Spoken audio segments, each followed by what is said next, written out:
সুপ্রতিম সরকারের যে গল্পের উপর ভিত্তি করে বা যে কেস স্টাডিজের উপর ভিত্তি করে এটা হচ্ছে, মূল গল্পটাকে জানা হয়েছে। এবং যে জায়গাটা যে হুব্বার যে ক্যারেক্টারগুলো, হুব্বার যে ক্যারেক্টারটা আমাদের এখানেও এরকম কিছু ক্যারেক্টার আছে, আমাদের দেশেও আছে।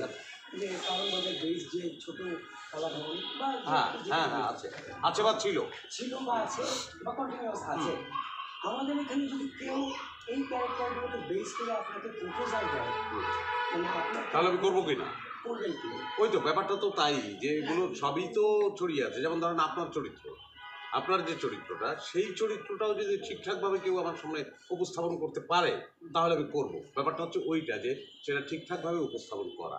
চরিত্রটা আসলে যখন ঠিকঠাকভাবে উপস্থাপিত হবে তখনই আমাকে টানবে, আর আমাকে টানলে তো আমি করবোই। আমি তো অ্যাক্টর, আমি করতে চাই। পর্দায় হুব্বা হয়ে ওঠার গল্পটা, যে আসলে আপনার প্রিপারেশন কেমন ছিল?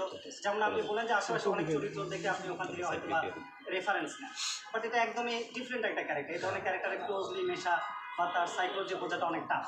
তো সেই জায়গায় আপনার প্রিপারেশনটা কীভাবে ছিল? হ্যাঁ, সেটা বিষয় হচ্ছে যে, থ্যাংক ইউ,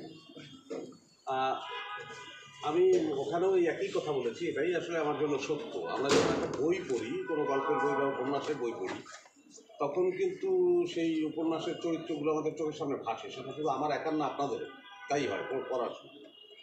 তা আমার ওই গল্প যখন শুনি তখন চরিত্রটা কেমন, সেই ছবিটা কিন্তু চোখের সামনে ভাসে। তো ওইটা আমার মাথার মধ্যে থাকে। আমি আসলে চরিত্রের ক্ষেত্রে খুব ক্যাজুয়ালি আর কি, মানে ওকে নিয়ে খুব কসরত আসলে কখনোই করিনি কোনো চরিত্র নিয়ে, কিন্তু মাথার মধ্যে চরিত্রটা থাকে এবং চরিত্রের সঙ্গে আমার বসবাসটা খুব নিরিবিলি, খুব আরামে চলতে থাকে। একটা সময় চরিত্র আমার সঙ্গে কথা বলে, সেই পর্যায় পর্যন্ত আমি অপেক্ষা করতে থাকি।